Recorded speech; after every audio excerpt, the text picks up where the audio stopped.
तो गिरिजा देवी नाम की एक महिला थी। पता नहीं क्यों उनके हृदय में एक अदृश्य से ठाकुर जी के प्रति प्रेम प्रकट हो गया। एक दिन सहज ही अपने पति से कहा, मुझे वृंदावन जाना है। पति ने कहा ठीक है, कल तुम्हारी व्यवस्था कर देते हैं, वृंदावन चली जाओ। ज्यादा नहीं, 50, 60, 100 वर्ष पुरानी बात होगी ज्यादा से ज्यादा। लेकिन मैं केवल जाके दर्शन करके वापस आने के लिए नहीं मांग रही हूं आज्ञा, मैं सदा के लिए वृंदावन ही रहूंगी, मैं वापस नहीं आऊंगी। पति ने पहले तो बहुत मना किया, बहुत दिन तक उसकी आज्ञा का, बोले ऐसे कैसे जाने दूंगा, कहां रहोगी, क्या बोले वो नहीं पता, बस मुझे वृंदावन जाने दो। जब स्थिति ऐसे होने लगी, कृष्ण विरह का ज्वर चढ़ने लगा, बुखार आने लगा, किसी भी औषधि से भी वो बुखार दूर नहीं होता था, तो पति ने यही सोचा उसी में भलाई है कि इनको वृंदावन भेजो। और वृंदावन आई। श्री राधा रमण जी की अनन्य भक्त, सदा उन्हीं के दर्शन करते, उन्हीं की लीला का अनुभव करते। कभी ठाकुर जी स्वप्न में आते, कभी अनुभव में आते, कभी मंदिर में वो दर्शन कर रही होती तो उनको अनुभव होता कि कंधे पे बैठे हैं मेरे और मुझे ऐसे करके देख रहे हैं, ऐसा उनको अनुभव होता धीरे धीरे। लेकिन जैसे ही वो उस अनुभव में प्रवेश करती, ठाकुर जी अंतर्ध्यान हो जाते, उनको ये पीड़ा सहन नहीं होती। और राधा रमन जी से कहती, आप आते ही क्यों जब आपको मिलना ही नहीं है, तो आप मुझे स्वप्न में क्यों दिखते हो जब आपको निरंतर रहना ही नहीं है, तो मुझे स्पर्श करके क्यों जाते हो जब मेरा स्पर्श नहीं आपको करवाना है, तो मत किया करो आप ऐसे। मैं नित्य मंदिर आऊं, आपको देखूं, चली जाऊं, यहीं तक भक्ति रहने दो ना, आप क्यों मुझे पीड़ा देते हो। ये गोपियों की स्थिति भागवत में यही है। नेह किम वद विष जलाप्यया व्याल राक्षसा वर्षमा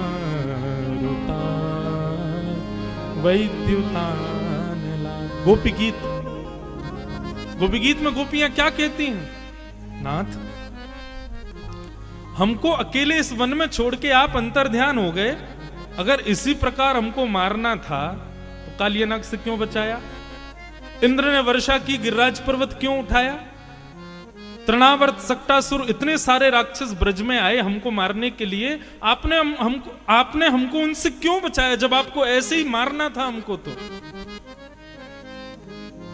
वही बात गिरिजा देवी कहने लगी, हे राधा रमण, आपको नहीं समझ आता है, लेकिन आप जब स्वप्न में आके अंतर ध्यान होते हो, मुझे छू के चले जाते हो, मुझे बार बार अनुभव, उसके बाद मेरी जो स्थिति होती मैं कैसे बताऊं, प्राण निकल जाएंगे मेरे किसी दिन, ऐसा मत करो।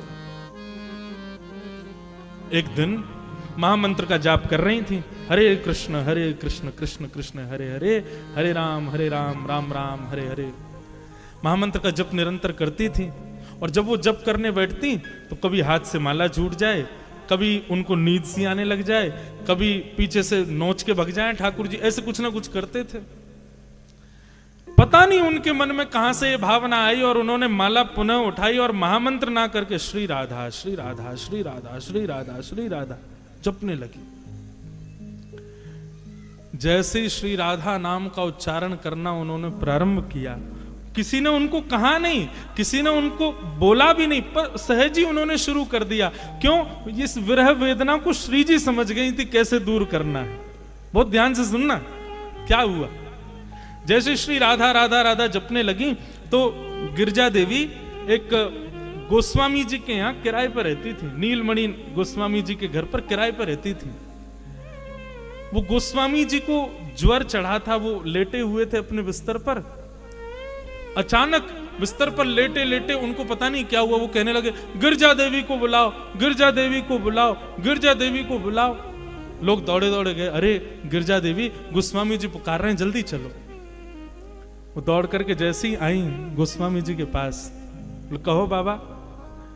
तो गोस्वामी जी रोते रोते बोले, अब तुम मुझे छोड़ दोगी, तुम मेरा नाम नहीं जपोगी, तुम श्री जी को ही ध्याओगी, तुम श्री जी को ही पुकारोगी, मेरा नाम नहीं बोलोगी, ये भाव सुनते ही गिरिजा देवी स्तब्ध हो गई, बोले ये हुआ क्या? तब उनको याद आया, बोले मैं महामंत्र करते करते श्री जी का नाम उच्चारण करने लगी, इसलिए ठाकुर जी ही इन गोस्वामी जी के मुख से मुझे संकेत कर रहे हैं और विरह व्याप्त करके कह रहे हैं कि मेरा नाम क्यों नहीं ध्या रही हो, मुझे छोड़ दोगी, अब तुम श्री जी की हो जाओगी और सदा उन्हीं की रहोगी, मेरा नाम नहीं ध्याओगी। तुरंत उन्होंने बैठ करके महामंत्र का जप किया। जैसे ही महामंत्र किया तो तब गोस्वामी जी ठीक हुए। तब उनको चाबी पता चल गई ठाकुर जी की। बोले अच्छा तो ये बात है, मतलब ठाकुर जी महामंत्र आदि ये सब ठाकुर जी के नाम है, सब अत्यंत श्रेष्ठ हैं। भगवत कृपा तब तक होगी नहीं जब तक उनके नाम गुरु प्रणाली से नहीं